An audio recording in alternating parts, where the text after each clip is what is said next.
Welcome to the new video which is related to the selection of a good topic. Today we are going to discuss how can we clarify and select good research topic for your research. This is a today topic. We are going to discuss what are the things we are going to discuss, what are the areas and what are the main basics resources should be available before selecting any topic. Today we will discuss all these in our lecture.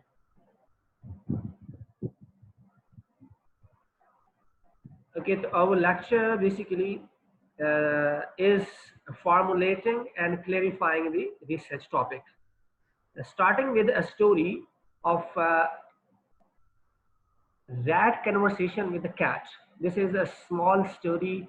It is written in the first slide. That is the story is, would you tell me please which way I ought to walk from here? That depends a good deal on where you want to get to, said the cat. I don't much care where, said the rat. Then it doesn't matter which way you walk, said the cat. तो ये इसको अगर मैं आसान जो है उर्दू में आपको बताऊं तो ये एक चूहे और बिल्ली की यहाँ पे स्टोरी कहानी बताई गई है कि जो चूहा है वो जो है ये कहता है would you tell me please which way I have to walk from here. वो एक जगह पे खड़ा होता है, वो कहता है कि मुझे यहाँ से कहाँ जाना चाहिए, तो वो चूहा बिल्ली से पूछता है। तो बिल्ली जो है उसको जवाब देती है, जी ये तो आप पर डिपेंड करता है कि आप कहाँ जाना चाहते हैं, तो आप जब अपनी मंजिल बताएंगे तभी मैं आपको गाइड कर सकूंगी किस रास्ते से आपको जाना होगा। तो इस पर जो चूहा है वो ये कहता है कि I don't much care where. तो ये कहता है कि मुझे इससे कोई गर्ज नहीं है कि जो है मैं कहाँ जाता हूँ, मतलब ये है कि मेरे पास कोई डेस्टिनेशन नहीं है। तो फिर बिल्ली ये कहती है कि then it doesn't matter which way you walk. फिर तो कोई मसला नहीं है, आप किसी भी रास्ते पे चलते रहें क्योंकि आपको कहीं पहुंचना तो है नहीं। इसलिए आप चाहे जो है मशरिक को जो है वॉक करें, चाहे मगरिब को करें, चाहे ईस्ट को, चाहे वेस्ट को, आप किसी भी तरीके से करें, ठीक है, सिम्ट में करें, इससे कोई फर्क नहीं पड़ता। अगर हाँ आपके पास कोई डेस्टिनेशन है तो फिर मैं आपको बता सकती हूँ कि किस वे में आपको जाना चाहिए। इसलिए रिसर्च के अंदर सबसे इम्पोर्टेंट जो एलिमेंट है रिसर्च का वो है उसके ऑब्जेक्टिव्स, उसकी destination, where you want to go. ये बहुत ही इम्पोर्टेंट जो है वो क्वेश्चन है रिसर्च के अंदर कि आपकी डेस्टिनेशन होनी चाहिए, आपके ऑब्जेक्टिव होने चाहिए, कहाँ आप क्या करना चाहते हैं, कहाँ पहुंचना चाहते हैं। जब तक आपके पास रिसर्च के ऑब्जेक्टिव्स नहीं होंगे, प्रॉपर क्लियर ऑब्जेक्टिव नहीं होंगे, उस वक्त तक आप जो है वो रिसर्च को जो है वो आगे नहीं बढ़ा सकते, उस वक्त उसको कंडक्ट नहीं कर सकते। तो रिसर्च को करने से पहले, टॉपिक को सिलेक्ट करने से पहले, सबसे पहले आपके पास उसके ऑब्जेक्टिव्स होने चाहिए, उसकी डेस्टिनेशन होनी चाहिए, तब जाकर आप जो है कर सकते हैं। अगर डेस्टिनेशन नहीं होगी तो फिर आप भटकते रहेंगे, कभी कहाँ जाएंगे, कभी कहाँ जाएंगे, कभी कहाँ जाएंगे, और कोई आपको गाइड भी नहीं कर सकेगा। जैसा कि बिल्ली ने कहा कि आपको तो मैं गाइड नहीं कर सकती जब आपकी कोई डेस्टिनेशन ही नहीं है कि आपको कहाँ जाना है। जब आपको कहीं जाने की डेस्टिनेशन होगी तो तभी वो आपको गाइड कर सकेगी। तो हम आगे बढ़ते हैं कि what are the attributes of a good research topic. Good research topic के मेन एट्रीब्यूट्स क्या होते हैं, कैसे हमें पता चलेगा कि ये टॉपिक बहुत ही अच्छा है, जिसको हम गुड या एक्सीलेंट रिसर्च टॉपिक कह सकते हैं। तो उसके अंदर दो इंपॉर्टेंट चीजें हैं जो कि आपने याद रखनी है, फिर उसके सब एरियाज हैं जो कि हम बाद में डिस्कस करेंगे। अभी फिलहाल जो इनिशियली मैं आपको बताना चाह रहा हूँ that is the two important points, two main elements of the good research topic. Number one, the topic should have the capability. Capability mean is it feasible? कि टॉपिक फिजिबल होना चाहिए, ऐसा टॉपिक होना चाहिए जो कि अचीवेबल हो, जिसको आप कर सकें। अब अचीवेबल क्या होता है ये हम डिस्कस करेंगे आगे। अब इसके दूसरी जो चीज इसके अंदर है कि टॉपिक अप्रोप्रिएट होना चाहिए, अप्रोप्रिएटनेस टॉपिक के अंदर होनी चाहिए। Is it worthwhile? क्या जो टॉपिक आप करने के लिए जा रहे हैं उसकी कोई वर्थ है, क्या वो लेटेस्ट टॉपिक है, क्या वो स्टैंडर्ड्स को मीट करता है या नहीं करता। तो ये जो है दैट इज द अप्रोप्रिएटनेस। तो हमने दो चीजें बताई हैं कि एक तो टॉपिक जो है वो फिजिबल होना चाहिए और दूसरा जो टॉपिक है वो अप्रोप्रिएट होना चाहिए। तो इन दोनों चीजों को हम आज डिस्कस करेंगे। सबसे पहले हम डिस्कस करते हैं कि टॉपिक की फिजिबिलिटी से क्या मुराद है, कि कैपेबिलिटी से क्या मुराद है। कैपेबिलिटी एज इट फिजिबल, ये दोनों सेम ही चीजें। तो फिजिबिलिटी ऑफ द टॉपिक को हम डिस्कस करेंगे। तो सबसे पहले तो आपने जो टॉपिक है उसको देखना है कि टॉपिक आप किस एरिया का सिलेक्ट कर रहे हैं, आपके पास ऑब्जेक्टिव मौजूद है या नहीं है, आपके पास टॉपिक मौजूद है या नहीं है। तो सबसे पहले तो आप टॉपिक को जो है वो देखेंगे, जो टाइटल आपका है वो क्या है। उसके बाद उस टाइटल को सामने रखकर आप उसके रिसोर्सेज को देखेंगे। क्या जो टाइटल, जो टॉपिक आप करने के लिए जा रहे हैं उसके रिसोर्सेज अवेलेबल है। अब रिसोर्सेज में क्या हो सकता है, रिसोर्सेज में ये हो सकता है कि आपके पास रिसर्च पेपर अवेलेबल है, आपके पास डेटा अवेलेबल है, आपके पास और रिसोर्सेज का जो एक्सेस है वो अवेलेबल है। तो ये सारी चीजें रिसोर्सेज अवेलेबल होने चाहिए उस टॉपिक से रिलेटेड। अगर उस टॉपिक से रिलेटेड रिसोर्सेज जो आप कर सकते हैं वो अवेलेबल नहीं है, फॉर एग्जांपल आपके पास सॉफ्टवेयर जिसके ऊपर आप डेटा रन करना चाहते हैं वो नहीं है अवेलेबल, तो आप नहीं कर सकते। आपके पास एक्सेस नहीं है जर्नल्स का, तो आप नहीं कर सकते। इसलिए तो जर्नल का एक्सेस आपके पास होना चाहिए, सॉफ्टवेयर आपके पास अवेलेबल होने चाहिए जिसके ऊपर आप रिसर्च कर सकें। उसके अलावा कंप्यूटर, लैपटॉप और ये जो जो चीजें आपकी जरूरत होती है वो आपके पास मौजूद होनी चाहिए। उसके बाद third important that is skills. क्या जो टॉपिक आपने लिया है, do you have a skills on that topic, do you have a grip on the topic. क्या आप उस एरिया में कोई आपने पहले सब्जेक्ट्स पढ़ रखे हैं, कोई स्पेशलाइजेशन ऑलरेडी आपकी है, कोई कोर्सेज आपने किए हुए हैं, या कि बिल्कुल फर्स्ट टाइम और नया टॉपिक है। तो कोशिश स्किल्स से मुराद ये है, फर्ज करो कि आप कोई सॉफ्टवेयर स्मार्ट पीएलएस इस्तेमाल करना चाह रहे हैं आप अपनी, तो क्या स्मार्ट पीएलएस की के ऊपर आपकी ग्रिप है कि आप उसे कर सकेंगे या नहीं कर सकेंगे। क्या एसपीएसएस इस्तेमाल करना चाह रहे हैं, तो क्या एसपीएसएस के ऊपर आपकी ग्रिप है या नहीं ग्रिप। या आप क्वालिटेटिव रिसर्च कर रहे हैं, तो क्या क्वालिटेटिव रिसर्च का कोई सॉफ्टवेयर एनवीवो या इसके अलावा कोई सॉफ्टवेयर क्या आपको पता है कि वो कर सकते हैं, आपकी ग्रिप है उसके ऊपर या नहीं है। तो आपने अपनी स्किल्स देखनी है, सब्जेक्ट नॉलेज देखना है, रिसर्च स्किल्स देखनी है, जो सॉफ्टवेयर आप इस्तेमाल करेंगे डेटा एनालिसिस से रिलेटेड उसकी स्किल्स देखनी है। तो क्या आपके पास ये सारी चीजें मौजूद है या नहीं। Then topic and time.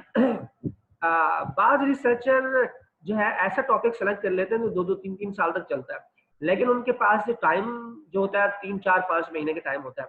तो 2-3 महीने का अगर टाइम है आपके पास, 1.5 महीने का टाइम है, तो आपको टॉपिक ऐसा ही सिलेक्ट करना चाहिए जो कि मिनिमम टाइम के अंदर कंप्लीट कर हो जाए। फर्ज करो आपको 1.5 महीने में कंप्लीट करना है, तो जो topic should be completed with in 1.5 months. अगर आप का टॉपिक इतना ह्यूज है, इतना बड़ा टॉपिक है कि वो 1.5 मंथ्स में नहीं हो सकता, तो then you should change your topic. तो आपको सबसे पहले टॉपिक को सिलेक्ट करने से पहले आपके लिए बहुत ही ज्यादा इंपॉर्टेंट जो चीज है वो है कि आप टाइम और टॉपिक को मैच कर लें। क्या वो टॉपिक आपका within a time complete हो जाएगा या नहीं हो जाएगा। Then project still current. क्या आपका जो प्रोजेक्ट है क्या इस वक्त वो करंट है, न्यू टॉपिक है, या ऑलरेडी उसके ऊपर बहुत सारे लोग काम कर चुके हैं। अगर लोगों ने उसके ऊपर काम कर लिया है उस टॉपिक के ऊपर, ऑलरेडी बहुत सारे लोग जो है उस प्रॉब्लम को सॉल्व कर चुके हैं, तो why are you going to research again. तो आपको उस टॉपिक के ऊपर रिसर्च नहीं करनी चाहिए, पहला। दूसरा, अगर वो टॉपिक करंट नहीं है, तो 10 साल 15-20 साल पुराना कोई आपने टॉपिक उठाया है और उसकी इस वक्त मार्केट के अंदर कोई नीड भी नहीं है, ना ही उससे रिलेटेड कोई प्रॉब्लम मार्केट में एग्जिस्ट करता है, और आप ऐसे टॉपिक के ऊपर रिसर्च कर रहे हैं, तो भी आपको जो है ऐसे टॉपिक को नहीं चुनना चाहिए। आपको लेटेस्ट टॉपिक लेना चाहिए और जिसकी मार्केट में डिमांड हो ऐसा टॉपिक जो है सेलेक्ट करना चाहिए। Then we have the data. क्या आपका डेटा का एक्सेस हो सकता है। फर्ज करो कि आप स्कैन डेटा पर काम कर रहे हैं, तो क्या आप बैलेंस शीट के तक आपकी एक्सेस होगी, क्या वर्ल्ड बैंक का जो डेटा है उस तक आपकी एक्सेस होगी, जीडीपी जीएनपी तक का जो डेटा है वो आपके पास अवेलेबल होगा या नहीं होगा। जो भी आपका टॉपिक है उससे रिलेवेंट जो डेटा है वो आपके पास अवेलेबल है या नहीं। अगर आप प्राइमरी डेटा पे काम कर रहे हैं, कोई आप सीईओ से डेटा कलेक्ट करना चाहते हैं, डायरेक्टर से डेटा कलेक्ट करना, क्या आप उनसे डेटा कलेक्ट कर सकते हैं, क्या आप अप्रोच है आप उन तक, क्या आपके रेफरेंसेज है उन तक, क्या आप डेटा वाकई में वो लोग पार्टिसिपेट करेंगे इस रिसर्च के अंदर या नहीं पार्टिसिपेट करेंगे। तो डेटा इज वेरी इंपॉर्टेंट। जब तक डेटा आपको पता नहीं होगा उस वक्त तक आपके लिए रिसर्च करना बड़ा मुश्किल हो जाएगा। तो मेरा आप लोगों के लिए सजेशन है कि जब तक आपके पास डेटा की अवेलेबिलिटी ना हो उस वक्त तक आपको जो है वो टॉपिक सेलेक्ट नहीं करना चाहिए। यानी प्राइमरी डेटा वाले जिन लोगों से वो क्वेश्चनर फिल कराना चाह रहे हैं उन तक उनका एक्सेस होना चाहिए, वो लोग भी पार्टिसिपेट करना चाह रहे हो रिसर्च के अंदर, वॉलंटियर पार्टिसिपेशन होनी चाहिए, और रिक्वेस्ट की बेस पर अगर वो डेटा फिल कर लें तो भी ठीक है। लेकिन अगर स्कैनरी डेटा वाले हैं तो उनका भी उस डेटा तक एक्सेस होना चाहिए, उन्हें पता होना चाहिए कि ये डेटा जो हम कह रहे हैं ये डेटा अवेलेबल है, कितने सालों का अवेलेबल है। It is very important. जब तक ये चीज़ नहीं होगी उस वक्त तक आप नहीं कर पाएंगे, आप रिसर्च नहीं कर पाएंगे। तो मेरा आपसे मशवरा है कि जब भी आप सेलेक्ट कर रहे हैं टॉपिक, तो आप सबसे पहले जो प्राइमरी डेटा वाले हैं वो क्वेश्चनर देख लेंगे, क्या क्वेश्चनर उस टॉपिक के ऊपर अवेलेबल है, उन वेरिएबल से रिलेटेड क्वेश्चनर अवेलेबल है या नहीं है, नंबर वन। जो स्कैनरी डेटा वाले हैं वो अपना डेटा देख लें, क्या डेटा स्कैनरी डेटा अवेलेबल है, जो टॉपिक आपने वेरिएबल लिए उनसे रिलेटेड वो कहाँ पर है, वो भी आपको पता होना चाहिए। तो डेटा जब तक आपके पास अगर अवेलेबल नहीं होगा आप, तो आपकी रिसर्च नहीं हो पाएगी। इसलिए कोशिश करें कि डेटा हर सूरत में आपके पास अवेलेबल होना चाहिए। Then we have next is that is the appropriateness। क्या आपका जो टॉपिक है उसकी कोई वर्थ है? अब वर्थ से क्या मुराद है, अप्रोप्रिएटनेस से मुराद क्या? Meeting examination standards. क्या अगर आपने किसी रिसर्च पेपर रिसर्च जर्नल में उसको भेजना है, तो क्या उस रिसर्च जर्नल की जो क्राइटेरिया है, जो स्टैंडर्ड्स है, उसको मीट करेगा? अगर आपका थीसिस है तो क्या आप जो है जो यूनिवर्सिटी है वो आप उसके स्टैंडर्ड को मीट करेंगे? क्या अगर आप किसी जो है एजेंसी के थ्रू या किसी फंडिंग एजेंसी के थ्रू आपके पास फंड है और उसको जो है आप उनके जो स्टैंडर्ड्स हैं उसके मुताबिक क्या आपका टॉपिक है, तो आपको अपने टॉपिक को ये देखना है कि स्टैंडर्ड्स को मीट करना चाहिए। फर्स्ट करो एचटीसी ने कोई आपको रिसर्च ग्रांट दी है किसी कंपनी ने, या एचटीसी ने दी है, तो क्या एचटीसी के ये टॉपिक एचटीसी के स्टैंडर्ड को मीट करेगा? तो उसके एग्जामिनेशन स्टैंडर्ड को जब तक मीट नहीं करेगा उस वक्त तक इस टॉपिक का कोई फायदा नहीं है, चाहे वो बहुत ही अच्छा टॉपिक क्यों ना हो, लेकिन स्टैंडर्ड को मीट नहीं कर रहा, तो इसका मतलब ये है कि वो टॉपिक जो है वो बिल्कुल आपके रिसर्च के लिए बिल्कुल बहुत ज्यादा फायदेमंद नहीं होगा, उसकी कोई वर्थ नहीं होगी, वो अप्रोप्रिएट नहीं होगा आपके लिए। इसलिए सबसे पहले ये देखें कि जो टॉपिक आप ले रहे हैं क्या वो स्टैंडर्ड को मीट करेगा या नहीं मीट करेगा। उसके बाद हमारे पास है जो टॉपिक आप ले रहे हैं वो डायरेक्टली लिंक होना चाहिए किसी न किसी थ्योरी के साथ। तो आप इसीलिए जब भी टॉपिक लें, इश्यू उठाएं, तो उसके रिलेटेड, उससे रिलेटेड कोई क्लियर थ्योरी ढूंढे और जो कि उस टॉपिक से रिलेवेंट हो, और फिर उस थ्योरी को लिंक करें उस टॉपिक के साथ और बताएं रीजन कि how this theory is related to this specific topic. This is important. अगर आप थ्योरी को लिंक नहीं कर पाएंगे तो फिर जो है वो वर्थ नहीं हो पाएगी आपकी जो रिसर्च है। इसलिए आपको चाहिए कि आप जो है ऐसी थ्योरी फाइंड आउट करें जो कि आपके टॉपिक से रिलेवेंट हो। Then we have research question objective. Research question और ऑब्जेक्टिव आपको पता होने चाहिए, क्लियर होने चाहिए कि क्या रिसर्च के ऑब्जेक्टिव होंगे हमारे, क्या रिसर्च के क्वेश्चन होंगे हमारे। अगर ये क्लियर नहीं होंगे तो फिर आगे चल के आप इससे हाइपोथेसिस जनरेट नहीं कर सकते, आप थ्योरेटिकल फ्रेमवर्क नहीं बना सकते, आप कोई क्वेश्चन नहीं बना सकते, आप टेस्टिंग नहीं कर सकते। इसलिए जरूरी है कि आपके रिसर्च क्वेश्चन और रिसर्च ऑब्जेक्टिव बिल्कुल क्लियर होने चाहिए। Then provide new insight into this topic. क्या आप जो टॉपिक किया है क्या उसमें कोई नई इंसाइट्स है, कुछ कोई ओरिजिनलिटी, कोई वैल्यू ऐड कर रहा है रिसर्च के अंदर, रिसर्चर के लिए या मैनेजर्स के लिए या पॉलिसी मेकर के लिए, क्या उसके अंदर कोई न्यू इंसाइट है, किसी को बेनिफिट होने वाला है आपकी इस रिसर्च से? नहीं, तो आपकी इस रिसर्च से बेनिफिट बिल्कुल होना चाहिए, तभी आपके लिए रिसर्च बहुत ही अप्रोप्रिएट होगी। अदरवाइज उस रिसर्च का किसी को बेनिफिट नहीं होगा तो वो किसी के लिए मोटिवेटेड नहीं होगा, किसी को फायदा नहीं होगा उससे। Then we have finally research topic and career goal. तो स्टूडेंट्स के लिए खास तौर पर है और रिसर्चर्स के लिए कि जिस किसी एक स्पेसिफिक टॉपिक के ऊपर जिस एरिया में वो काम करना चाह रहे हैं या काम कर रहे हैं, किसी भी कंपनी के अंदर या किसी यूनिवर्सिटी के अंदर, उसी से रिलेवेंट उसका टॉपिक होना चाहिए। फॉर एग्जांपल कोई एचआर में है तो उसका टॉपिक बेसिकली एचआर से रिलेटेड होना चाहिए। अगर उस एचआर में भी कोई रिक्रूटमेंट एंड सिलेक्शन से रिलेटेड काम कर रहा है तो उसका टॉपिक रिक्रूटमेंट एंड सिलेक्शन से रिलेटेड होना चाहिए। उसमें भी स्पेसिफिकली अगर इंटरव्यू से रिलेटेड है तो इंटरव्यू से रिलेटेड टॉपिक होना चाहिए। तो आपका टॉपिक बेसिकली मैच करता हो आपके करियर गोल्स के साथ।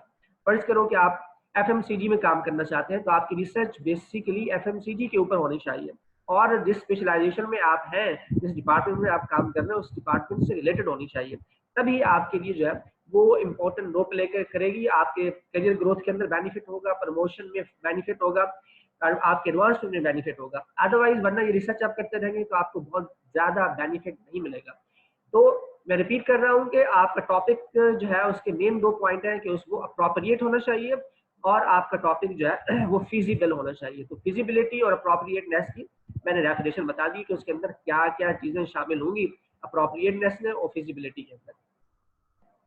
Then we have generating research ideas. First करो कि आपके जहन में कोई आइडिया ही नहीं है रिसर्च का, आपको पता नहीं है कि रिसर्च जो है उसे हम रिसर्च आइडिया को हम जनरेट कैसे कर सकते हैं। तो ऐसी सूरत हाल के अंदर फिर आपको जो है नए रिसर्च टॉपिक की तरफ जाना पड़ेगा।